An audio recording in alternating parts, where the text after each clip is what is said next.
Welcome to the Daily Current Affairs by CivicCentre IAS, where we try to discuss the top 10 important topics for the UPSC CSE Prelims for the day from the Hindu, the Indian Express and the PIB. Displayed are the list of topics which we have chosen for today's discussion.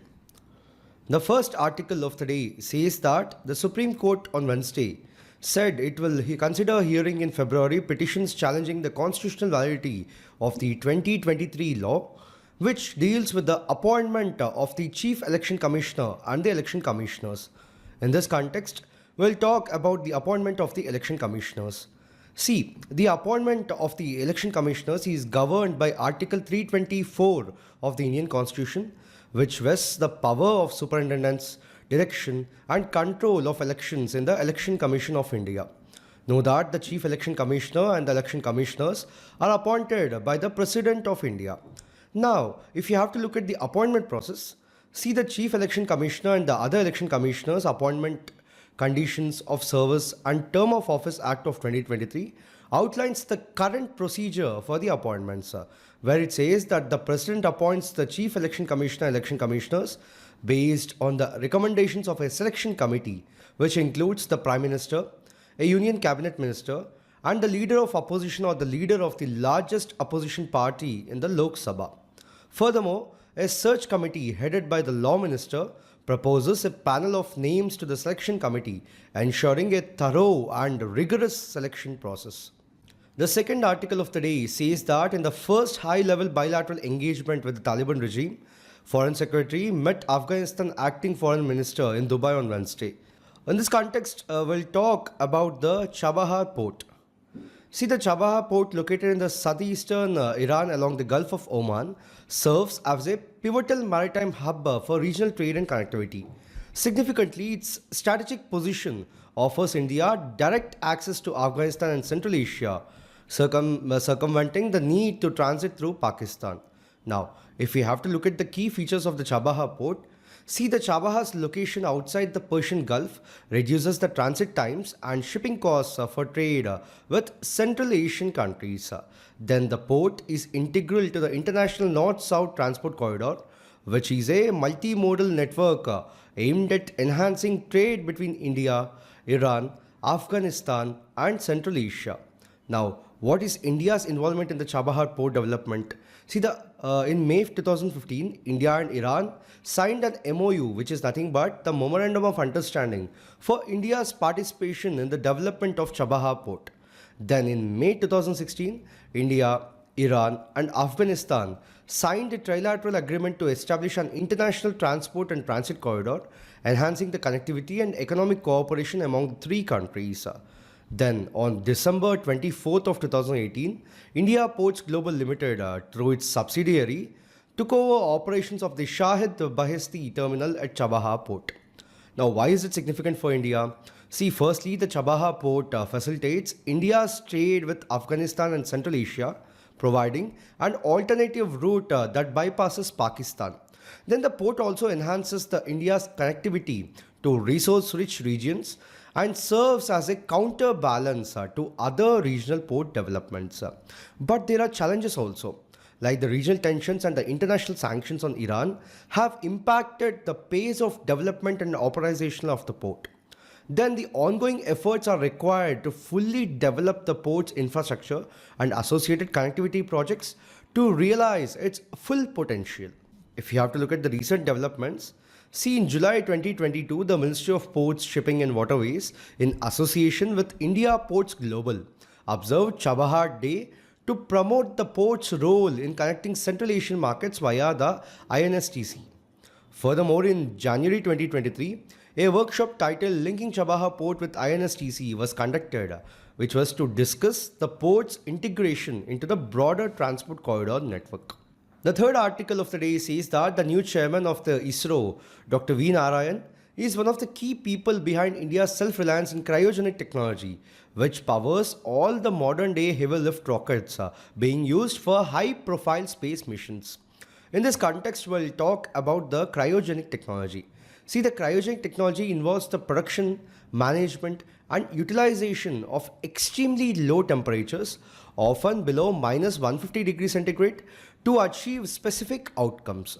Know that in the space sector, it is particularly significant in rocket propulsion and the storage of cryogenic fuels like the liquid hydrogen and the liquid oxygen.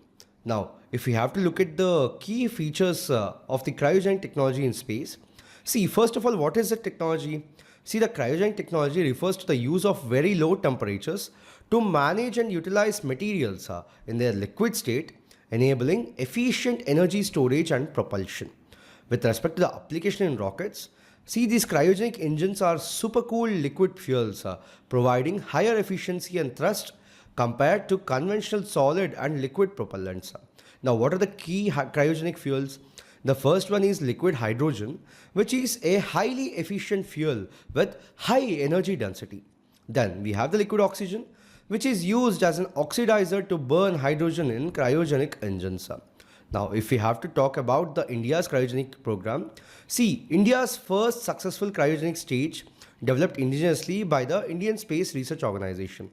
Then, the GSLV Mark III was equipped with a more advanced cryogenic upward stage, enabling launches of heavy payloads. Then, what about the international challenges? See, the US imposed restrictions on the cryogenic technology transfer in the 1990s under the geopolitical pressures delaying India's indigenous development.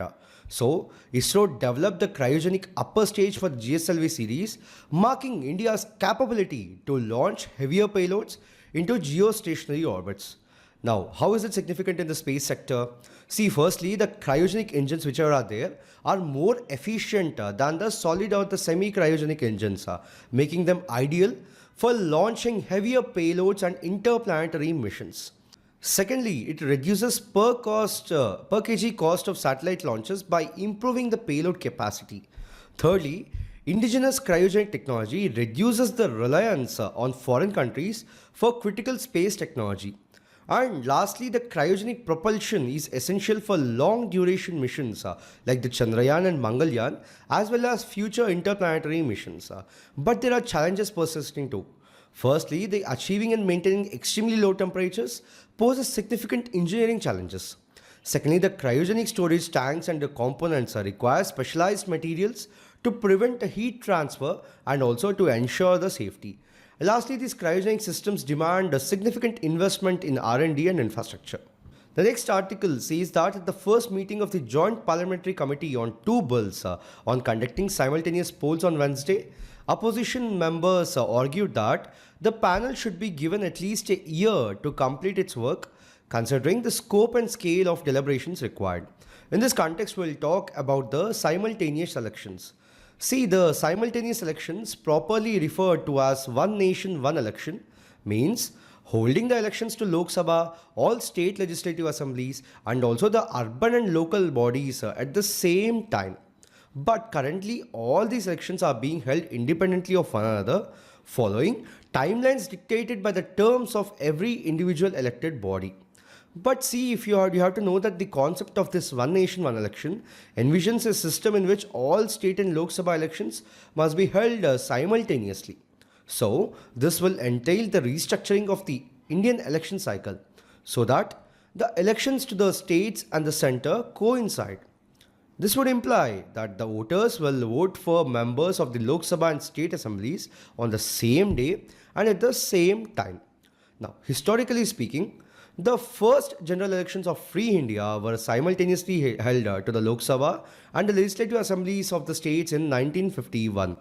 Then the next 3 years or the 3 cycles of elections also witnessed the concurrent Lok Sabha and legislative assembly elections, barring a few stray cases like the Kerala and Nagaland and Pondicherry. Now, some of the other countries where simultaneous elections are conducted are Germany, Japan, Indonesia, the Philippines and Belgium. The next article says that India's first commercial utility scale battery storage system, which is an inverter that can provide electricity to a grid from a renewable energy, is expected to go live in Delhi in March this year. In this context, we'll talk about the battery energy storage system, in short called the BESS. See, what is this BESS technology? It is a technology designed to store electricity using battery technology, enabling the energy to be utilized later during the peak demand periods or when the renewable energy sources are unavailable. Some of the government initiatives related to it are National Electricity Policy, which highlights the importance of energy storage for grid stability and renewable energy integration. And secondly, we have the Production Linked Incentive Scheme for Advanced Chemistry Cell, which aims to boost domestic manufacturing of battery technologies to reduce dependence on imports. And lastly, we have the National Mission on Transformative Mobility and Battery Storage, which promotes clean and connected transportation and supports energy storage development. Now, with respect to the applications, with respect to the BESS, see, it helps the balance supply and demand, ensuring smooth power delivery. Secondly, it stores excess energy generated during high production periods. And lastly, it provides electricity in remote and off-grid locations. Now, what are the advantages of it? Firstly, it reduces the greenhouse gas emissions by enabling higher use of renewable energy. Secondly, it enhances the grid reliability and reduces the blackouts. And thirdly, it supports the electric vehicles and other clean energy systems. But there are challenges also related to it. Firstly, it has high upfront costs and reliance on imported materials like lithium. Secondly, environmental concerns relating to battery disposal and recycling. And lastly, limited domestic manufacturing capacity. Then, with respect to India's efforts to promote BESS, see, India plans to deploy 100 gigawatt of battery storage capacity by 2030 as part of its renewable energy goals. Then also, the grid-scale battery projects have been done. The next article says that ISRO has once again postponed the space docking experiment involving two satellites, citing excessive drift during a crucial maneuver. In this context, we'll talk about the SpaDeX mission. See, SpaDeX is a mission initiated by the Indian Space Research Organization focused on mastering in-space docking technology. Significantly, this mission aims to demonstrate the ability of two satellites to dock and undock while in motion in orbit around the Earth. Now, what is the importance of this mission? See, the in-space docking technology is crucial for future space operations, particularly for satellite servicing and constructing space stations. Notably, docking in space allows the spacecraft to link up after being launched separately, enabling more complex and long duration space docks. Furthermore, this technology will be integral to the operation of the Bharatiya Antariksh Station, which is India's planned space station. Talking about the other mission details, so it was launched on December 30th of 2024, where the two satellites Chaser and Target will be launched into a 470-kilometer wide circular orbit at a 55-degree inclination. So the satellites will follow a local time cycle of approximately 66 days. See, this spacecraft is going to weigh around 220 kg each, where the Chaser and the Target satellites will demonstrate docking maneuvers, which is the primary objective of the mission. But after the docking is achieved, the two satellites will move on to the secondary objectives, which include transferring electric power between the docked spacecraft. This is essential for the future technologies like in-space robotics, spacecraft control, and payload operations after undocking. Now, why is this mission significant for India? See, if successful, India will become the fourth country globally to have the capacity for in-space docking. The next article says that the United States and Canada were hit with a massive winter storm over the weekend, leading to mass school closures, dangerous road conditions, and power cuts. At least 5 people died in the storm, which impacted some 30 million in 30 US states and has sent temperature plummeting across much of the continent. In this context, we'll talk about the polar vortex and its role in the winter storms. Now, what is a polar vortex? See, the polar vortex is a large-scale low-pressure system that surrounds both of Earth's poles, particularly the North Pole, and is composed of cold, dense air. Know that it is characterized by a counterclockwise flow of air that helps to contain cold Arctic air in the region. Talking about its key features, see, it operates as a barrier that keeps the cold Arctic air near the poles. Furthermore, it is a major atmospheric feature influencing global weather patterns, especially during the winter months in the northern hemisphere. Talking about its mechanism, see, the polar vortex is typically strong and stable, preventing cold Arctic air from escaping the polar region. However, when the vortex weakens or becomes unstable, it can cause the cold air to break off and move southward, which leads to the extremely cold weather across regions far beyond the polar area, such as the United States, Canada, and the parts of Europe and Asia. Talking about the role of jet stream, see the jet stream is a narrow, fast-moving band of winds high in atmosphere that generally keeps cold air confined to polar regions.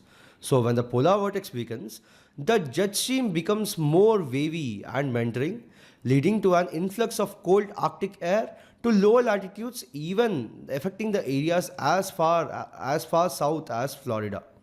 Then, if you have to talk about the high pressure systems and the cold air, the weakening vortex can interact with the high pressure systems, resulting in cold air outbreaks that push southward, creating harsh weather conditions across large areas.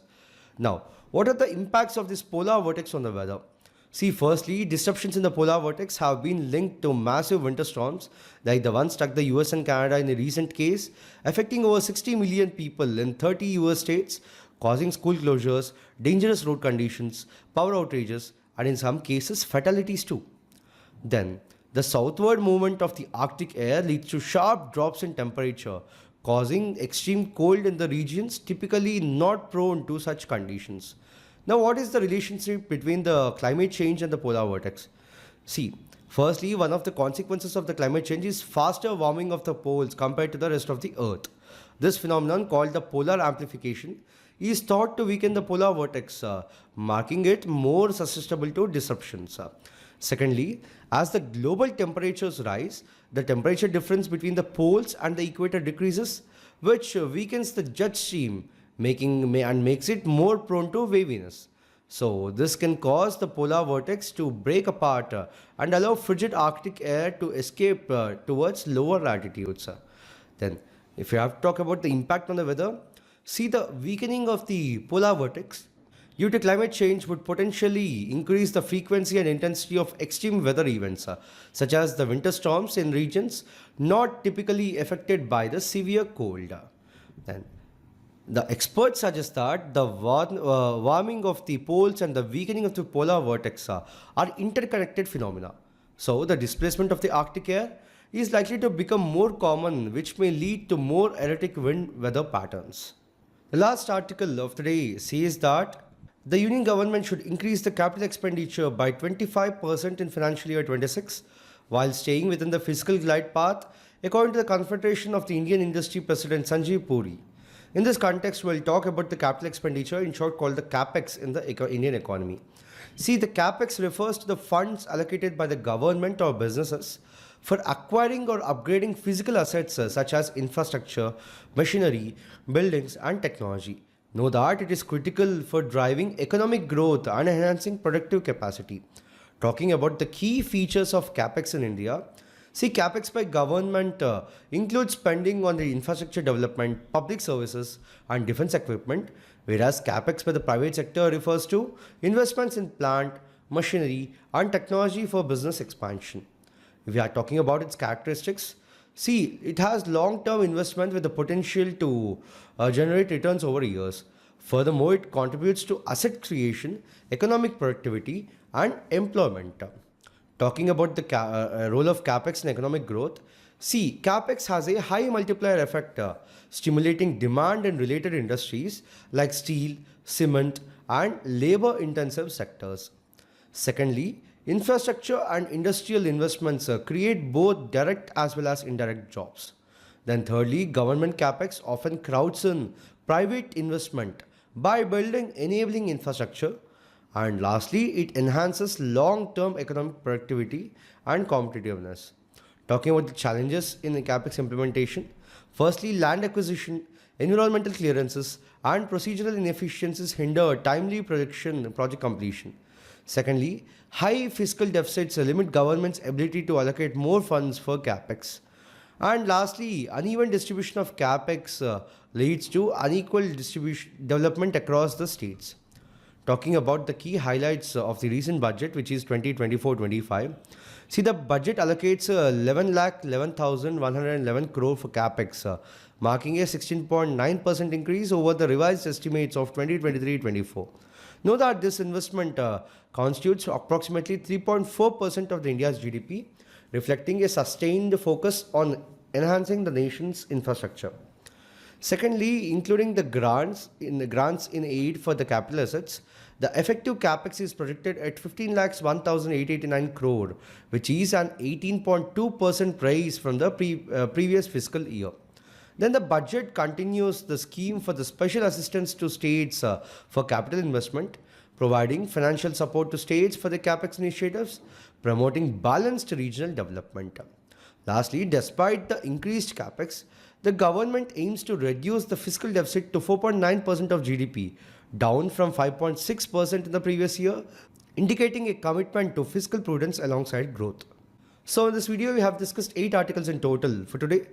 We'll be back again with another video tomorrow. Thank you.